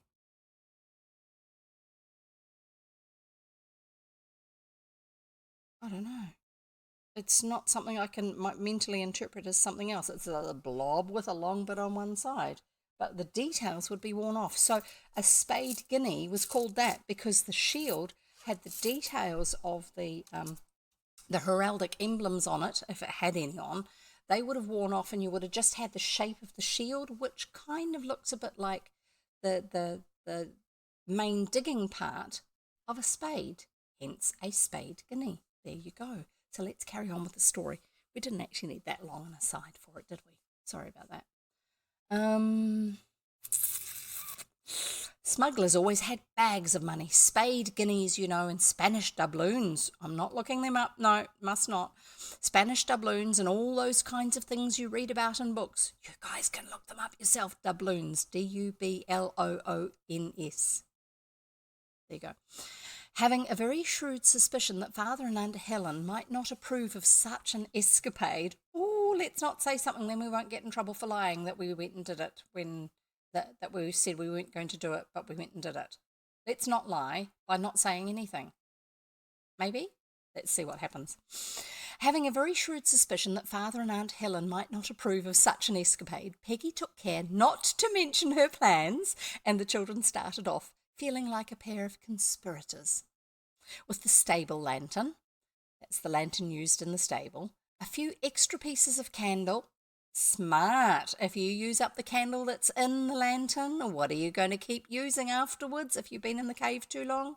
Will you be able to find your way out? Maybe not. So let's take some extra bits of candle and a box of matches. This is getting smart. At the bottom of the meadows which bounded the Abbey land, the river took a sharp turn past a few bold cliffs, which rose almost sheer out of the water, and by scrambling along the rocks at the base it was possible to get round this headland and reach the low entrance of the cave, which was raised only a few feet above the level of the river. That would mean that if the river was flooding, the cave would flood. Oh dear. The mouth was overgrown with hazel bushes and brambles and long trailing twines of ivy, and it seemed to the children as if no foot but theirs had disturbed it for a long time. Sorry, I'm being distracted by the jar of hundreds and thousands, and I'm thinking I really am looking forward to having a shelf that's near me that I can put all sorts of intriguing little things on that you guys can see, to keep your eyes distracted when you're listening to the stories. And speaking of eyes distracted, I should turn on that jigsaw for you, shouldn't I? There you go. There's the jigsaw. Oh, hang on. We'll do this.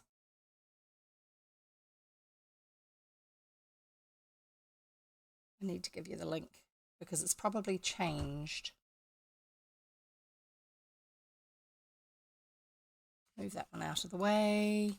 Come over here and paste it in. And I didn't think of this before. I am so sorry.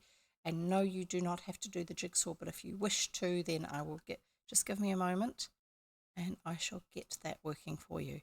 And I do hope that my microphone, when I'm not facing directly towards it because it's here, when I'm facing this way, is actually still clear enough for you.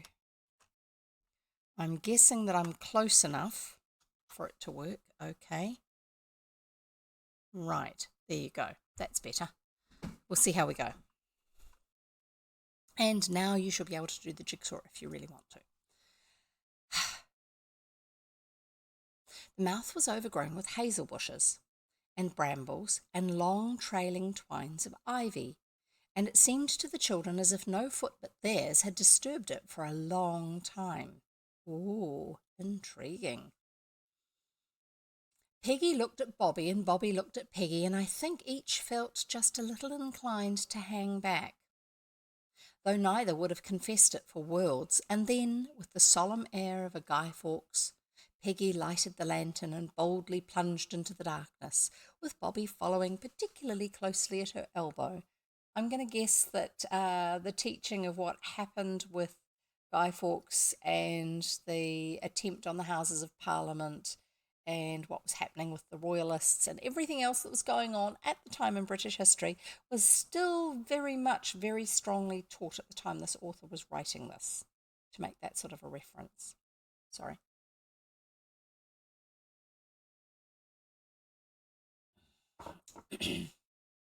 Yeah, I wish I could turn off those subtitles, captions. I don't know how to. No, I don't know how to, sorry. We'll see what happens. Right. Then, with the solemn air of a Guy Fawkes, Peggy lighted the lantern and boldly plunged into the darkness, with Bobby following particularly closely at her elbow. At first, the entrance was rather narrow and low, but it soon broadened out until the roof was 10 feet or more above their heads.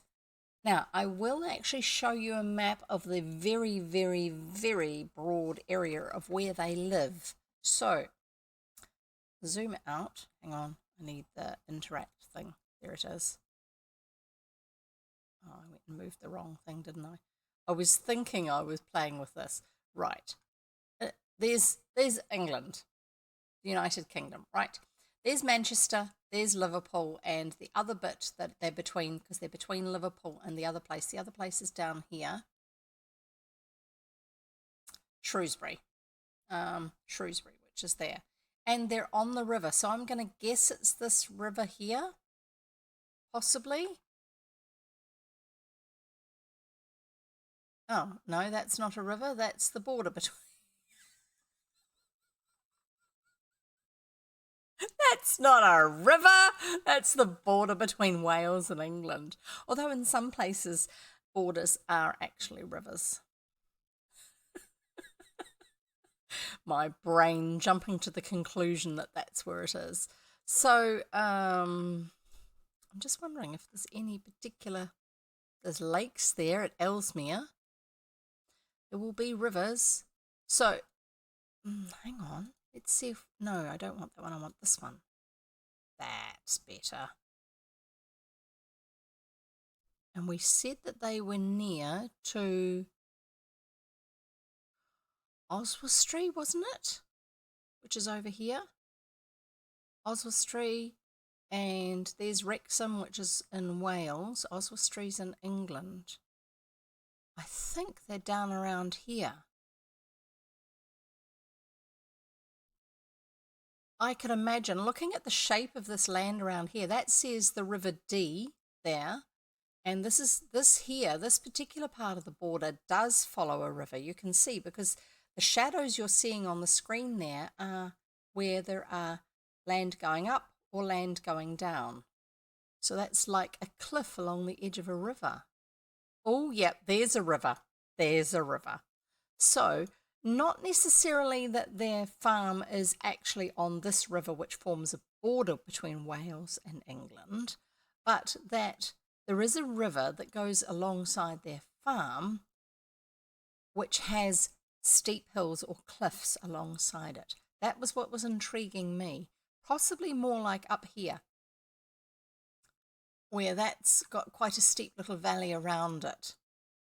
And so, yes, you could actually have a farm that is normal land, and then within it, you've got a steep bit of hillside that is going to form a cliff where the river wears the end off the hill. and then the land it keeps collapsing down into it. Things like that. Anyway, years of growing up reading maps. Can't help it, sorry. So the entrance was rather narrow and low, but it soon broadened out until the roof was 10 feet or more above their heads. Oh, that's what I was going to say, is the river would have eventually come out in that sea there by the Irish Sea where Liverpool is. The river would have connected to other rivers and then eventually come out near Liverpool, probably. And so therefore, yeah, I can imagine it would have been a place for smugglers to come to. So the sides of the rocky walls bulged out into irregular shelves covered in part with moss and moist and clammy with slowly dripping water. Did it say what the cliffs were out of? I would have imagined it was sort of like chalky stuff.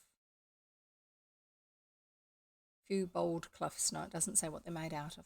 Those will be the smugglers' cupboards that Joe spoke about, said Peggy, flashing the lantern into every nook and cranny, but with no success, for there was never a sign of a box of tea or a keg of brandy to be seen. Well, if Joe could find it, I think other people would have too, and they would have long gone with all the stuff. The air was close and damp, and their footsteps raised strange echoes as they went, and loud voices seemed so out of place that, with one accord, the children spoke in whispers. "Oh!" "Something soft flapped in my face then," exclaimed Bobby. And that was a weird sound because of the way she wrote it. I'm going to write it in the chat for you just so you can appreciate the type of sound she has used.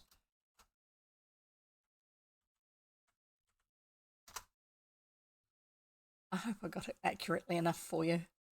"Something soft flapped in my face then," exclaimed Bobby. Peggy held up the lantern over her head, and a number of bats, disturbed by the light, bats disturbed by the light,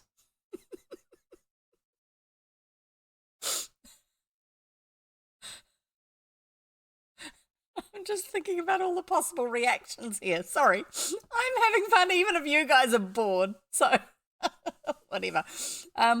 A number of bats, disturbed by the light, dropped from the roof where they had been suspended and whirled around the cave, cheeping angrily for some moments and opening their tiny jaws at the children in quite a threatening manner, till Bobby clapped his hands and they flew off to find their way into some deeper retreat. Clap their hands. Oh, that's intriguing. Someone on Squibble's stream this morning was talking about how at their workplace they were actually catching a whole bunch of the wild bats that live in there around there, because one of them was injured and they were then seeing to their health and well-being. And yes, people do find bats rather creepy, but they're not. They're just different to what we're used to because they're night animals, and we tend to look slightly askance at night creatures because we are day creatures, most of us. Not all of us, but most of us. Anyway, we'll carry on. Bobby clapped his hands and they flew off to find their way into some deeper retreat. "Come along," said Peggy. "Let's go higher up. There's nothing to be found here." Small flying mice. Yes, I've heard them described like that. I think that's a great way to put it.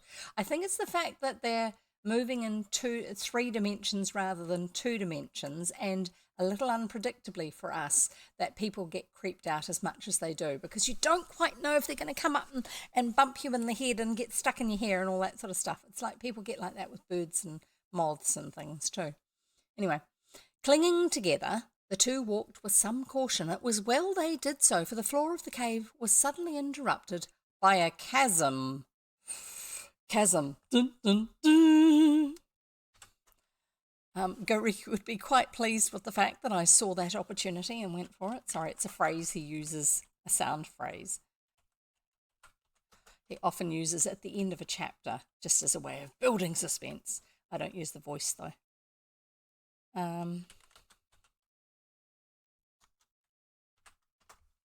There.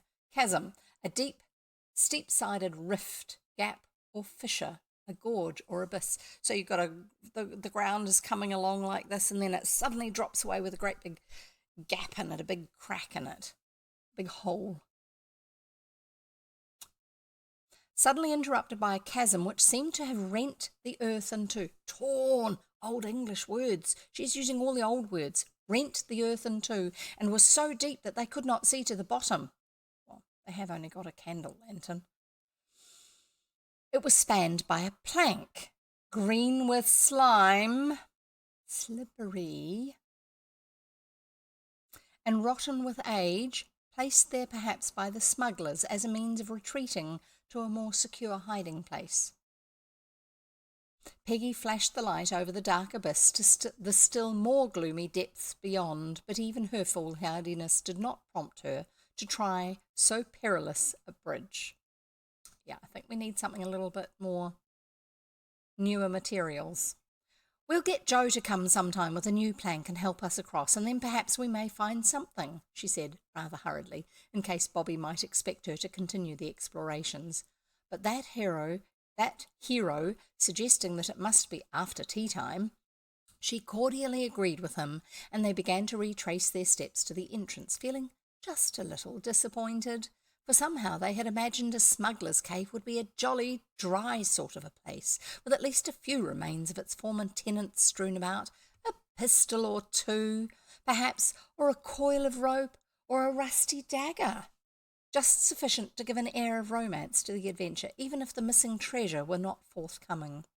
The air seemed to have grown more close and sultry. There's that word again.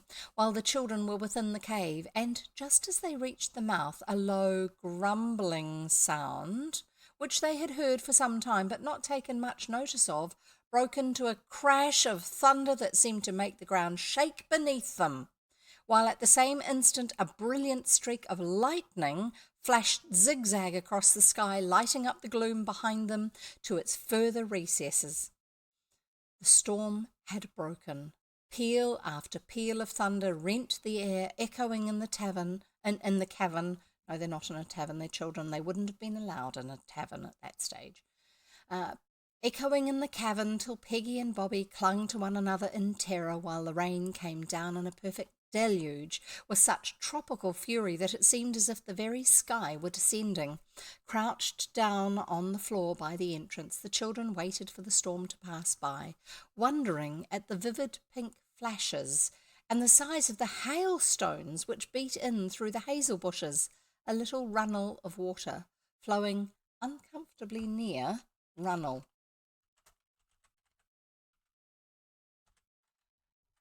I'm sorry, she's got all these cool words. Runnel, a small stream, a rivulet. There you go. It's not a word that we often hear these days. A little runnel of water. It was here. Flowing uncomfortably near, brought Peggy to her feet with a sudden cry. Bobby, Bobby, the river's rising, and the rocks are covered. We cannot get round the point to the meadow again. Remember the hills that I was showing you over in Wales? Not just today, but one of the other times I showed you the map when I was saying I think this is where they are. Those hills supply water, when it rains, down to the river that they're on. The rocks that they climbed were only just above the water when they were going around the bottom of the cliff, around to the cave. Oh dear. The river is rising and the rocks are covered. We cannot get round the point to the meadow again. But it was but too true, for the sudden violence of the storm had swollen the mountain streams that fed the river, and the once placid waters were flowing past in a brown, turbulent flood, which seemed to sweep everything along in its course. The stones over which they had scrambled were completely covered, while waves were dashing against the face of the cliff. Oh my goodness. Here and there a dead sheep or pig drifted by, or a portion of a haystack. A hurdle floating like a raft bore on it a few disconsolate fowls. Now, we're used to hurdles as being those weird things that they use on race tracks when you're running around and people jump them, and it's like an L shape like this, and you run from this end, and then if you catch your foot on it, the whole thing tips over like that. They're called hurdles because a hurdle is what used to be used as temporary fencing, temporary gates, ways of carrying things, but usually used as a barrier between fields in a temporary format. And it's basically a whole lot of horizontal pieces and a bunch of vertical pieces all bound together or nailed together or tied together somehow. And that's a hurdle. And they were just a spare part that you had lying around at the farm. because you would use them for things like making a temporary gate, keeping the sheep in the little pen that doesn't have a gate because it's normally just an open space, all that sort of stuff. And so if it's made out of wood, it's going to float if it's been washed into the river. And so the chickens would have been sitting on it because it was staying above the water. Yeah, wise chickens. A hurdle floating like a raft bore on it a few disconsolate fowls, clucking dismally, while an occasional wash tub or an upturned table showed that the river must have already flooded some of the low-lying cottages higher up on its course. Yeah, that's also why you'd have dead sheep and pigs. The children looked at each other with blanched faces. White. "We must stay where we are for the present," said Peggy, trying to speak bravely, "and perhaps the water will fall soon and we shall be able to get home." But the water did not fall. Each moment it seemed to flow with even swifter current, and to be rising with terrible sureness nearer and nearer the mouth of the cave. It was already growing dusk, and distant rumblings among the hills showed them that the storm was still raging over the Welsh border and sending down its torrents of rain to swell the already overflowing river.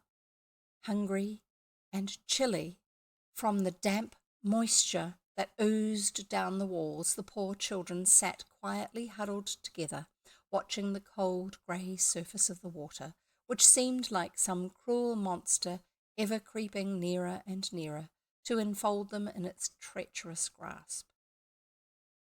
Yes, the same problem that happened to the Thailand kids, exactly. When you're in a cave and then it starts raining and you can't get out of the cave, and if the water then chases you up in the cave, yeah, not nice.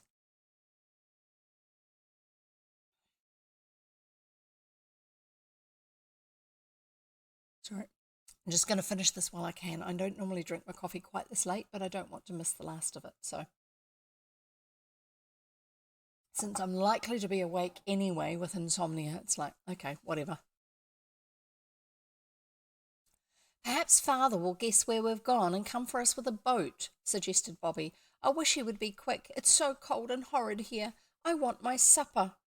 "Perhaps he will," replied Peggy as hopefully as she could, though in her heart of hearts she knew that the cave was about the last place anyone would dream of searching for them.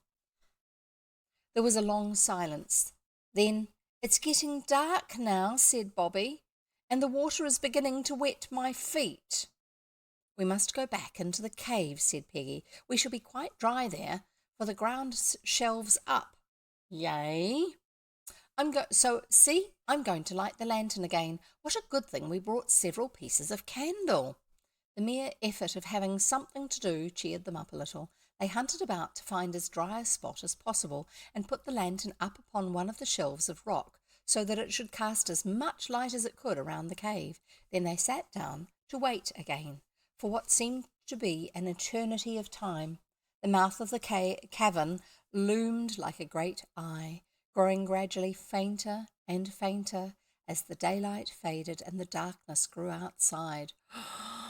Oh my goodness, these poor children. It is just such an intense experience for them. Sorry, I'm just bumping my microphone again. The river flowed by with a dull roaring sound, and the little channel had risen from the entrance and began to lap gently on the floor. The moisture dripped from the walls in loud-sounding drops, and the bats had awakened again and flew to and fro towards the lantern with a soft whir of wings. When the last faint patch of light faded from the opening, Bobby's bravery gave way, and the poor little fellow's tears chased each other down his cheeks as he crouched in a miserable heap on the damp ground. "I want to go home," he wailed. "Why doesn't father come to fetch us? Don't you think they know where we are?" Peggy flung her arms round him in an agony of self-reproach. "Oh, Bobby, darling, it's all my fault, for I made you come and wouldn't let you tell where we were going, though you said we ought to ask leave first. Put your head on my shoulder and try to get some sleep. Perhaps father may find us after all, or the river will have gone down by morning and we shall be able to scramble round by the rocks. I must say my prayers first. Aunt Helen always comes into my room and hears them last thing before I get into bed." "Say them with me tonight," said Peggy, with a lump in her throat. as she knelt by his side, thinking that perhaps Aunt Helen too was praying at that moment that her dear ones might be safe. So, regardless of what we believe now, it was quite a common done thing at the time that these children were little, at the time the story was written, for children to say prayers at night. So, we just accept that as part of the story. The old familiar words seemed to have new meaning in them, and said in the midst of the darkness and the danger, and the children felt that though their earthly father might be seeking far and wide for them in vain, they were known and cared for by our Father which art in heaven, to whom the darkness is the same as daylight, and in whose sight not even a sparrow falls to the ground unnoticed. Bobby fell asleep at last, with his head on Peggy's knee, and the sound of his regular breathing mingled strangely with the lap of the water, which crept nearer and nearer to them up the cave. Many thoughts came to Peggy that night as she sat watching the light of the lantern flicker round the rough walls. Father's reproachful face seemed to rise up out of the darkness, asking, "Where is Bobby? What have you done with my little boy?" Good resolutions made, and alas, too often forgotten, crowded in now upon her remembrance, and as she listened to the roar of the river, she thought how strange it would seem that they too, so full of life, might in a few hours be floating, very still and silent, upon, still and silent upon that flowing stream, with the world only a memory behind them. But Peggy had been too much with the rector to have any fear of death. He, she knew, viewed this life as merely the stepping stone to a fuller, richer life beyond, and the body as but the worthless husk of the soul.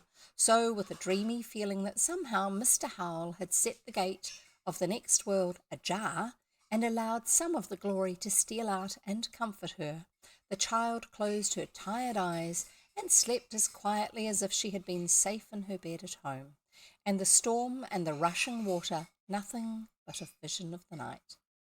She woke with the sound of little lapping waves to find that the water had risen higher and now formed a deep pool on the floor of the cave, reaching almost to their feet.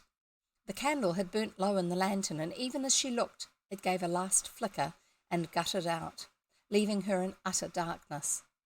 With trembling fingers, Peggy felt in her pocket for the remaining piece of candle and the box of matches. She tried to strike a light, but the match was damp and fizzled away without igniting.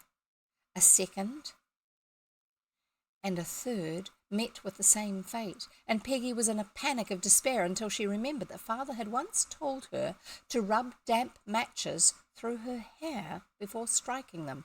These are not matches like we use, which we call safety matches, which don't ignite when you shake them together in the box. These would have been the pre-safety matches era, where you had the actual type of material they're made of. Modern safety matches, you need the chemical that's on the outside of a matchbox and the chemical that's on the head of the match to rub together to make them ignite. Old matches weren't like that. That's why in old movies you see especially the old film noir ones, you'll see a chap with his cigarette, and he'll have it in his mouth, and his hat will be tilted a certain way, and he'll be leaning against a wall or something, and he'll just want to light his cigarette, and so he'll pull a match out and he'll lift his foot up and scrape the match across the bottom of the shoe, because the friction with the shoe would cause the head of the match to light, and it's because the stuff that's the chemicals that are in the head of the match just need that rubbing to build up enough friction, the heat of that, to actually cause it to burst into flame, which is why they were so dangerous. But that's it. Light the match on the doorpost or on someone's shoe or whatever like that. You can't do that with modern matches. So these are the sort of matches they would have had then. There's probably Dad said to rub the match through her hair, and I'm thinking it's the oil on her skin, which in amongst her hair, that will actually help to get that so that it's in a state that it will catch light more easily. Not sure, but we'll find out. It's probably based on the author's own experience in some way or other. I'll find it. Her father had once told her to rub damp matches through her hair before striking them. This method proved a success, and she was able to relight the lantern, laying Bobby gently down on the floor, hoping he might not wake. But the movement disturbed him, and he sprang to his feet, calling, "Father, is that you? We're here in the cave." "It's not Father yet, dear. Only me lighting the lantern again." "I was dreaming that it was morning," said Bobby, rubbing his eyes, "and that Father had come to fetch us away in a boat." "I think it will be morning soon," said Peggy. "We seem to have slept for a long time. Bobby, dear, the water is rising so fast that I don't think that we shall be able to stay here much longer, but I have a plan which I think we might perhaps carry out. Joe told me that people say the cave was really only the entrance to a secret passage." Dun, dun, dun. "Only the entrance to a secret passage by which runs to the Abbey." "Oh, yes, yes, smugglers, hair oil, probably, yeah, exactly. Which runs to the Abbey, and in the old days the smugglers used to carry their goods up there and hide them away amongst the ruins, before the farmhouse was built and amongst the ruins. We must try and cross by that plank and see if there is really any possible opening except by the river." Anything seemed better than sitting still in the darkness watching the growing water, so the children went up the cave again to where the chasm lay yawning across their path. "We mustn't try to walk over it," said Peggy, as she doubtfully examined the slippery, shaky plank. "I shall crawl over first with the lantern, then I'll hold the light for you, and you must follow in the same way." Spreading the load out a little bit like that does make sense, and also you're less likely to overbalance and fall off. Nearly there. It felt a very insecure bridge to poor Peggy. As she crept over on her hands and knees, trying not to look down into the dark gulf below, so frail and insecure that she shuddered for Bobby, who seemed so unnerved that she scarcely dared allow him to make the trial. "Wait a moment," she cried. "Don't start just yet." And hurriedly taking off her pinafore, she tore it into strips and, knotting them together in a kind of rope, threw one end of it across to him. "Now tie that firmly to your arm before you set off, and then if you fall, I think I might be able to drag you up again." But luckily Peggy's childish strength was not put to the test, for Bobby accomplished the crossing in safety. There you go. There's Peggy with her lantern. There's Bobby with her pinafore rope and crawling across the plank. There's the cave in the background and the big chasm down below. Oh my goodness. That would have been a bit hair-raising. Yes, I agree. It would have not been a fun thing to be doing. But when you don't have a lot of alternatives, that does make a lot of sense. Right, carrying on. I just need to find out where I got to. But luckily Peggy's childish strength was not put to the test, for Bobby accomplished the crossing in safety and scrambled over the rocks which rose up at the other side. Oh, the rocks that rose at the other side, so now they're getting higher. Holding up the lantern, the children found that they were in what seemed to be the entrance of a rough kind of passage. That it was not altogether of natural origin was evident from the traces of built-up stones, while here and there the walls showed the marks of the pick, like a pickaxe. The air was stale and damp and difficult to breathe, and the candle burned so badly that several times Peggy feared it was going out altogether. That means they haven't got a lot of air either. They went stumbling along over the irregular floor, wondering whether their way was taking them to safety or only into the bowels of the earth. On and on the passage led them, sometimes through places so narrow they could scarcely scramble through, or so low that, small as they were obliged to stoop, now uphill and now down, round many a sharp curve, till it ended suddenly in a small cavern about 10 feet square. Peggy lifted up the lantern high over her head and looked anxiously round. Apparently they were in nothing but a blind alley, for there seemed no possible way out, except the path by which they had come. The poor children stared at each other with hopeless horror. "We shall have to go back and chance the river going down when it's light," faltered Peggy. "Oh, no, no, we can't go back over that hateful plank again and sit watching the water come up. I would rather be drowned here than there. Oh, Father, Father, do come and find us." And Bobby sat down upon the ground with such a wail of despair that Peggy at last lost her self-control and found herself joining in his sobs. But she stopped suddenly, and laying a restraining hand on his shoulder, put up her finger for silence, for it seemed to her that from the region somewhere above their heads she had heard a distant shout. "Call again, Bobby, like you did before," and both together the children joined their voices in a wild shriek of "Father!" This time there was an unmistakable shout of reply, and after what seemed to them a long interval of calling, they could hear Father's voice from above quite plainly saying, "Where are you?" "In a cave down below," cried Peggy, trying to make her voice carry in the hollow atmosphere. Now that help was near, she was her brisk, capable self again, and seizing the lantern, searched round every foot of the cavern till she discovered what seemed to be the beginning of a little staircase, long since blocked by earth and stones. "Here, Father, dig for us here," she called, and taking up a stone began to tap like she had heard of imprisoned miners doing in the coal pits. There was a silence for a few minutes. And then the children began to hear the welcome sound of a pickaxe. The silence. Dad's gone off to get the pickaxe, and Father's voice every now and then, shouting a word of encouragement to them. At length there was a rumbling noise in the roof above. Some loose stones and earth fell, and Father called loudly, "Stand back! Keep out of the way!" Peggy clutched Bobby and retreated into the passage, while a shower of stones and soil came pouring down into the cave, till a great rent was made in the roof. Rent, tear. And Father dropped through the hole like Santa Claus down the chimney, only no saint was ever so welcome, even at Christmas time.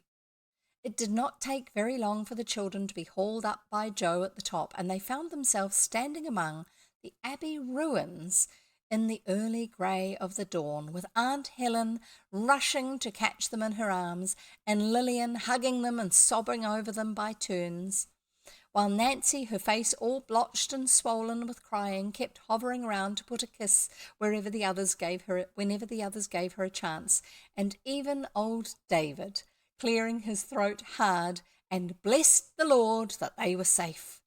Very little was said until the children had been warmed and fed and comforted by the dining room fire, and then Mr. Vaughan would only allow the briefest account of their adventures before they were put to bed to sleep off the effects of their night of exposure. Nancy prophesied quinsy and pleurisy and rheumatic fever, but the Vaughans were a hardy race. We should probably find out what those words mean. I would like to be able to read while I'm typing, but my brain doesn't allow that.